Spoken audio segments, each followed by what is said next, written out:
Merhaba. Mikroskobik dünyanın en zorlu, en tehlikeli oyuncularından bazılarına, yani gram-negatif basillere yakından bakmaya hazır mısınız?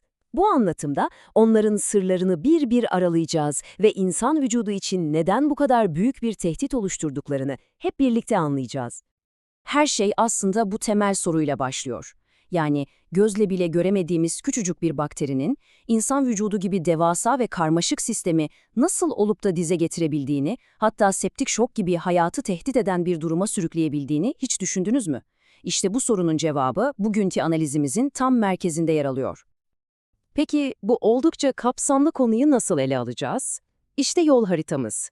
Önce şüphelileri tanıyacağız, sonra onların en tehlikeli silahı olan endotoksini masaya yatıracağız. Ardından bu bakterileri nasıl kimliklendirdiğimize, hangi saldırı yöntemlerini kullandıklarına ve klinikte en çok nerelerde karşımıza çıktıklarına bakacağız.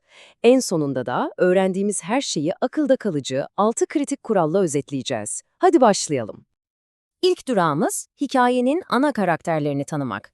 Yani en temelden başlayalım. Gram-negatif basil tam olarak nedir?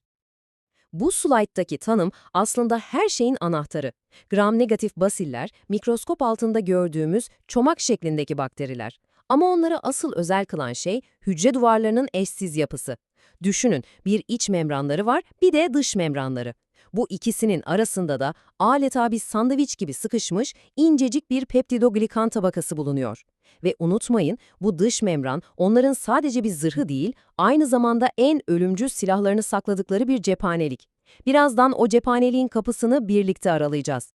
Şimdi bu büyük aileyi klinik açıdan iki ana gruba ayırıyoruz. Bakın sol tarafta Enterobacteriaceae, yani bizim bağırsak çomakları dediğimiz grup var.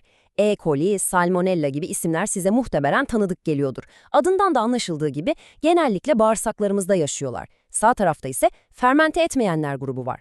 Pseudomonas ve Acinetobacter gibi üyeleriyle bu grup genellikle hastane ortamlarında bulunur ve bağışıklık sistemi zayıflamış, savunmasız hastalarda zatüre ve sepsis gibi çok ciddi fırsatçı enfeksiyonlara yol açar. Bu ayrım, klinikte hangi düşmanla karşı karşıya olduğumuzu anlamamız için attığımız ilk adımdır. Ve şimdi bu bakterileri neden bu kadar ciddiye aldığımızın tam kalbine iniyoruz. Onların gizli ve en güçlü silahı endotoksin. Hatırlarsanız gram-negatif basillerin bir dış membranı olduğundan bahsetmiştik. İşte bu dış membranın yapısında LPS, yani lipopolisakkarit adını verdiğimiz devasa bir molekül bulunuyor.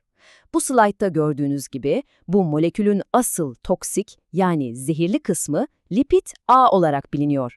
Bakın, işin ilginç yanı şu: lipid A, bakteri canlıyken aslında zararsızdır. Adeta kilitli bir kasada tutulur. Ama ne zaman ki bakteri ölür veya parçalanır, işte o kasa açılır ve serbest kalan lipid A ile kıyamet kopar. Peki serbest kalan lipid A tam olarak ne yapıyor?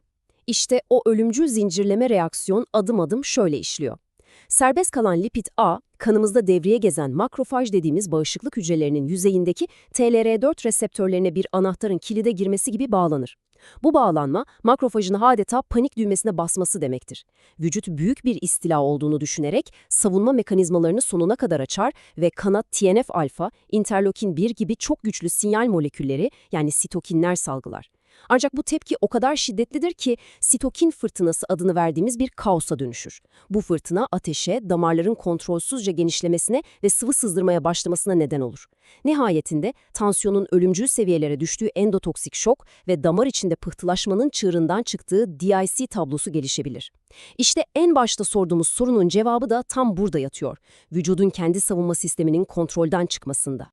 Karşımızda yüzlerce farklı tür ve alt tür varken, bilim insanlarının ve doktorların onları birbirinden ayırmak için güvenilir bir kimliklendirme sistemine ihtiyacı var, değil mi? İşte bu bölümde o sisteme, yani bakterilerin kimlik kartlarına bakacağız. Bakterilerin kimlik kartlarını 3 temel antijen oluşturur. Bunlar bağışıklık sistemimizin tanıdığı moleküler yapılardır. Birincisi O antijeni. Bu, az önce konuştuğumuz LPS molekülünün en dıştaki polisakkarit kısmıdır. E. coli, O157 gibi tehlikeli türleri ayırt etmemizi işte bu sağlar. İkincisi H antijeni. Bu antijen sadece Salmonella gibi hareket edebilen bakterilerin kamçılarında bulunur. Üçüncüsü ise K antijeni, yani kapsül. Bu jelatinimsi kılıf, bakteriyi bağışıklık hücrelerimizden koruyan bir nevi görünmezlik pelerinine benzer.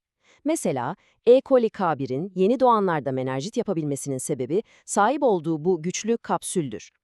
Laboratuvarda özellikle Enterobacteriaceae ailesini tanımlarken atılan ilk ve en önemli adımlardan biri laktoz fermantasyon testidir. Bu tablodaki karşılaştırma bunu çok güzel özetliyor. McConkey agar denen özel bir besiyerine bu bakterileri ektiğimizde laktozu sindirip asit üretebilenler ortamdaki renk indikatörünü pembeye çevirir. E. coli ve Klebsiella bunun klasik örnekleridir. Laktozu sindiremeyenler ise Shigella ve Salmonella gibi renksiz koloniler olarak kalır. Bu basit renk ayrımı bize aslında çok şey anlatır.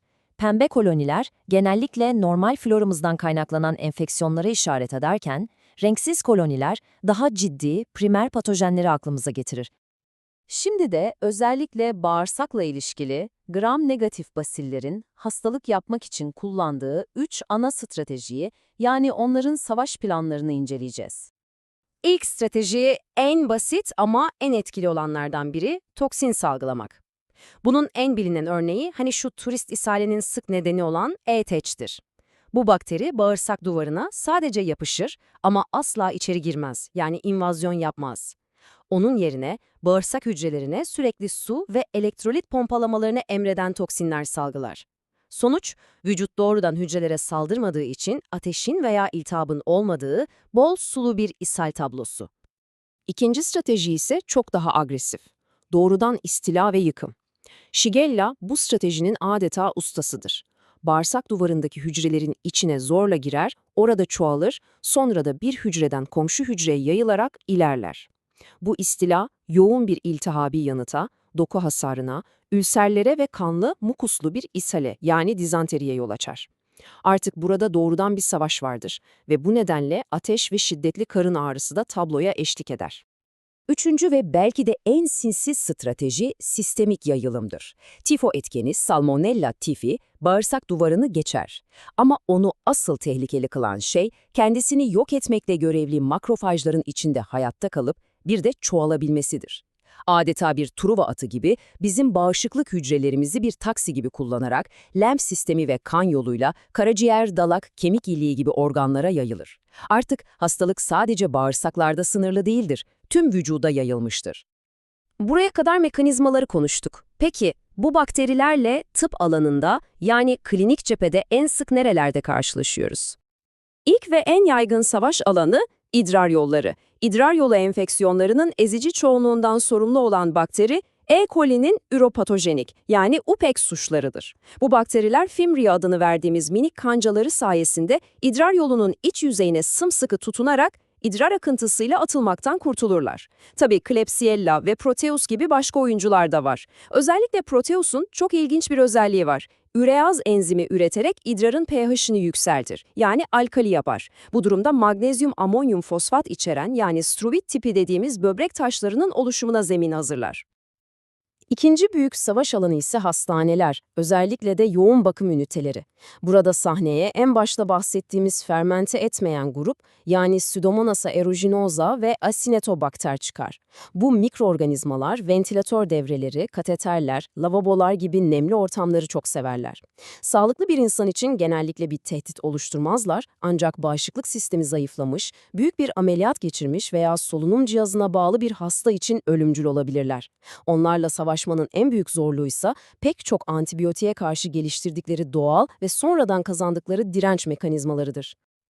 Evet, şimdiye kadar öğrendiğimiz tüm bu detaylı bilgiyi akılda kalması çok daha kolay olan 6 temel kurala indirgeyerek özetleme zamanı.